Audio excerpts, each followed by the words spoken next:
Hello students, welcome to maths class. In this chapter, triangles, we are going to study about the congruence of triangles, rules of congruence, some more properties of triangles, inequalities in a triangle. So first, let's discuss about congruence of triangles. Triangle is a simple closed figure or polygon formed by three line segments. The symbol for triangle is as shown here. For example, if we take a triangle ABC, in triangle ABC, A, B and C are the three vertices. AB, BC and CA are the three sides, and angle BAC, angle ABC and angle BCA or angle A, angle B and angle C are the three angles. Now let's recall about congruence. Congruence means equal in all aspects. Congruent figures are figures which are exactly of same shape and size. The relation of two figures or objects being congruent is called congruence, and the symbol for congruence is as shown here. Congruent figures, when placed one over the other or superimposed, they fit or cover each other exactly. For example, you can see here both the figures are exactly the same. So when we place one over the other, they exactly match or fit each other. Congruence of geometrical shapes. Congruence of line segments. Two line segments are said to be congruent if they have the same length. So let's consider two line segments. That is AB is equals to 4 cm and CD is equals to 4 cm. Since they are of same measure, they will be equal in their size and shape. So if the measure of line segment AB is equals to the measure of line segment CD, then line segment AB will be congruent to line segment CD. Conversely, if the two line segments are congruent, then they have the same length. That is, if line segment AB is congruent to line segment CD, then magnitude of line segment AB will be equal to the magnitude of line segment CD. Congruence of angles. Two angles are said to be congruent if they have the same measure. Let's consider angle ABC and angle DEF. Both are of same measure, so you can see they are equal in size as well as in shape. So if angle ABC is equals to angle DEF in their measure, then angle ABC will be congruent to angle DEF. Conversely, if there are two angles which are congruent, then the measure will be the same. That is, if angle ABC is congruent to angle DEF, then magnitude of angle ABC is equal to magnitude of angle DEF. Congruence of squares. Two squares are said to be congruent if they have the same side length. Consider square ABCD and square EFGH. Here, if the side length is same in both the squares, then they will be congruent. That is, if magnitude of AB is equals to magnitude of EF, then ABCD will be congruent to EFGH. Conversely, if there are two squares which are congruent, then their side length will be the same. That is, if ABCD is congruent to EFGH, then magnitude of side AB will be equal to magnitude of side EF. Since in a square all the four sides are equal, at one side of one triangle. Square is equal to, since in a square all the four sides are equal, if a side length is equal in two squares, then both are congruent. Squares. Congruence of rectangle. As in a rectangle, opposite sides are equal. Two triangles are said to be congruent if they have same length and breadth. So if we consider two rectangles, that is ABCD and EFGH, then if AB is equals to EF, BC equal to FG, then rectangle ABCD will be congruent to rectangle EFGH. Conversely, if two rectangles are congruent, then they'll have same length and breadth. That is, if the two rectangles ABCD and EFGH are congruent, then length AB will be equal to length EF and breadth BC will be equal to breadth FG. Congruence of circles. Two circles are said to be congruent if they have the same radius.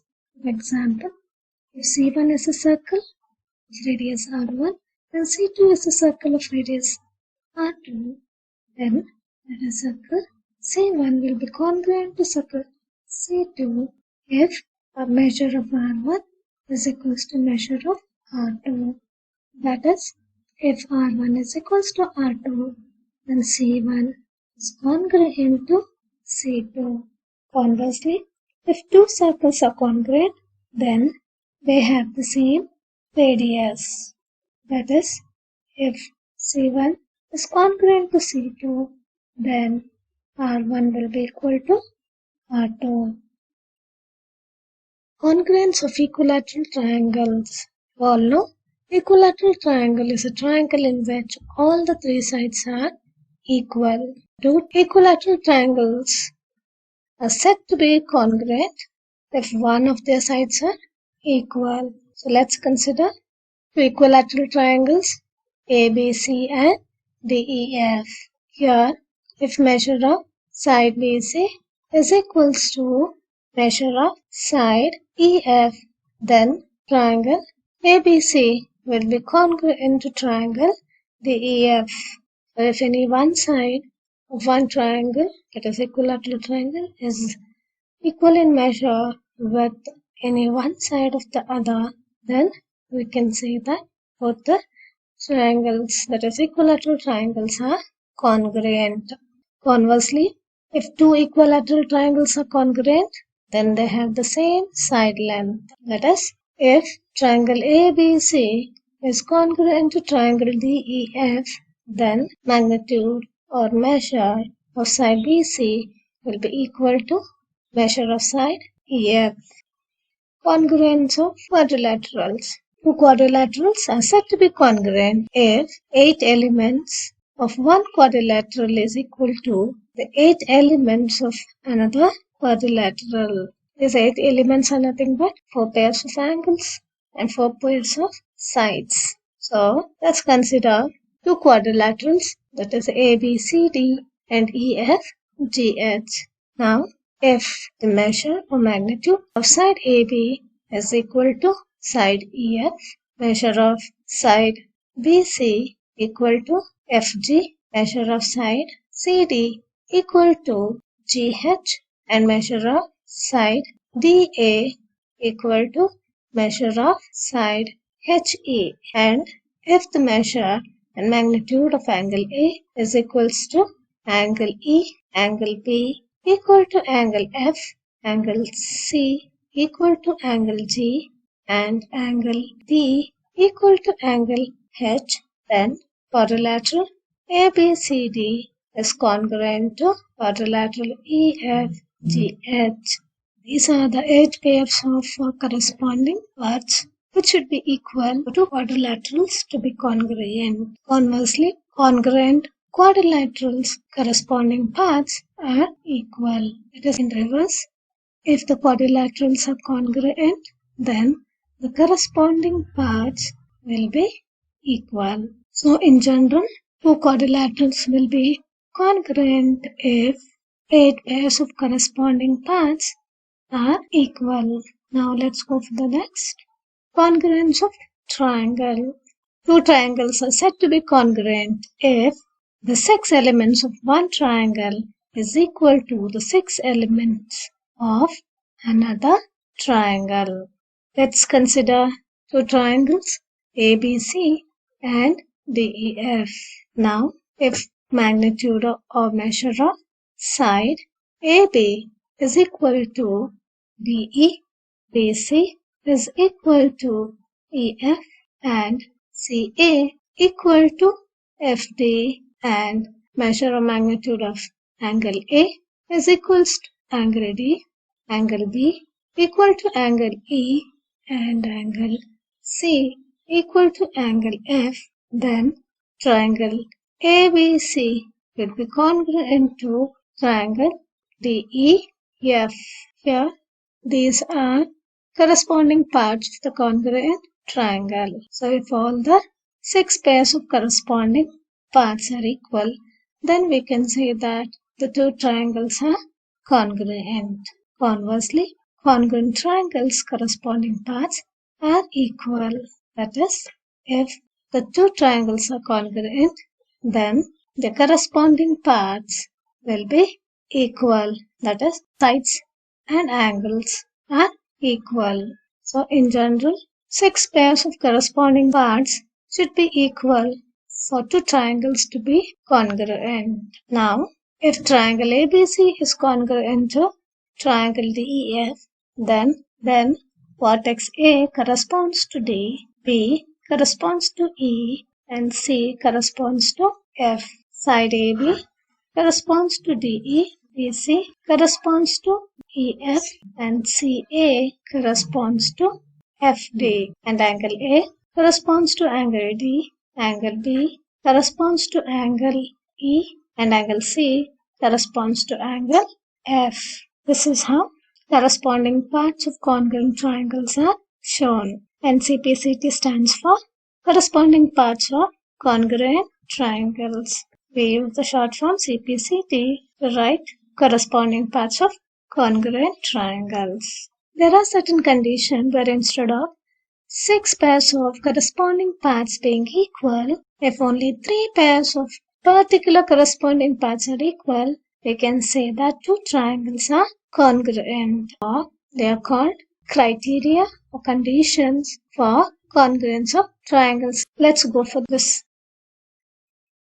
Criteria or condition for congruence of triangles. Two triangles can also be congruent if instead of 6 pairs, only 3 pairs of particular corresponding parts are congruent or equal. The 4 conditions or criteria for congruence of triangle are side angle side, that is SAS congruence rule, angle side angle, that is ASA congruence rule, right angle hypotenuse side, that is RHS congruence rule, and side SSS congruence rule. Now let's go for the first one, that is side angle side congruence rule. The first SAS criteria for congruence of triangles, or SAS congruence rule. So first, let's consider two triangles with one side equal. Now, let's consider two triangles with one side and one angle equal. Now here, you can see one side is equal and an angle is equal in both of them. But still, they are not of same size and shape. Now, let's make another side, both of them equal. That is, let's take two triangles with two sides equal and an angle equal in them. Now, you can observe here two sides and an angle of one triangle is equal to two sides and an angle of the other triangle, and we are getting congruent triangles. And the triangles will be congruent if the angle lies between the equal sides. So, we can state SAS criteria for congruence of triangles like this. Two triangles are congruent if two sides and included angle of one triangle are equal to the corresponding two sides and included angle of another triangle. So if we consider triangle ABC and triangle DEF, then if side AB is equals to side DE, side BC is equal to side EF, and angle B equal to angle E, then triangle ABC will be congruent to triangle DEF. Note, for triangles to be congruent, it is important that the equal angles are included between the pairs of equal sides. So, SAS congruence criteria holds good but not ASS or SSA. This result, that is SAS congruence rule, cannot be proved with the help of previously known results, and so it is accepted true as an axiom. So let's use this axiom and solve some problems. Example 1. In the figure, OA is equals to OB and OD is equals to OC. OA is equals to OB and OD is equals to OC. We need to show that triangle AOD is congruent to triangle BOC. Also, side AD is parallel to side BC. Given OA is equals to OB and OD is equals to OC. To show triangle AOD is congruent to triangle BOC and side AD is parallel to side BC. Solution: in triangle AOD and triangle BOC, side AO is equals to side BO. It is given angle AOD is equals to angle BOC, vertically opposite angles, and OD is equals to OC, which is again given. Therefore, by SAS congruence rule, triangle AOD is congruent to triangle BOC. Therefore, by SAS congruence rule, triangle AOD is congruent to triangle BOC, but angle ADO is equals to angle BCO by CPCT, corresponding parts of congruent triangles. Since angle ADO and angle BCO are alternate angles formed by line segment AD and line segment BC with line segment CD as transversal and are equal, this implies AD is parallel to BC, hence solved. Let's go for next problem. AB is a line segment and line L is perpendicular bisector of it. If P is a point which lies on L, show that P is equidistant from A and B. Given line L is the perpendicular bisector of line segment AB, that is, C is the midpoint of line segment AD. To show line segment AP is equal to line segment BP, that is, to show that P is equidistant from A and B. Solution: In triangle PCA and PCB, AC is equals to BC since C is the midpoint of AB. Angle PCA is equals to angle PCB, which is equals to 90 degree since L is perpendicular bisector of AB, which is given, and PC is equals to PC, which is common to both the triangles. Therefore, triangle PCA is congruent to triangle PCB by SAS congruence rule. Hence, AP line segment will be equal to line segment BP by CPCT. Hence, solved. So today we discussed about congruence, congruence of geometric shape, criteria of congruence of triangles, and axiom, that is SAS congruence rule, and we also solved problems using SAS congruence rule. That's all for now, students. See you in the next class. Thank you.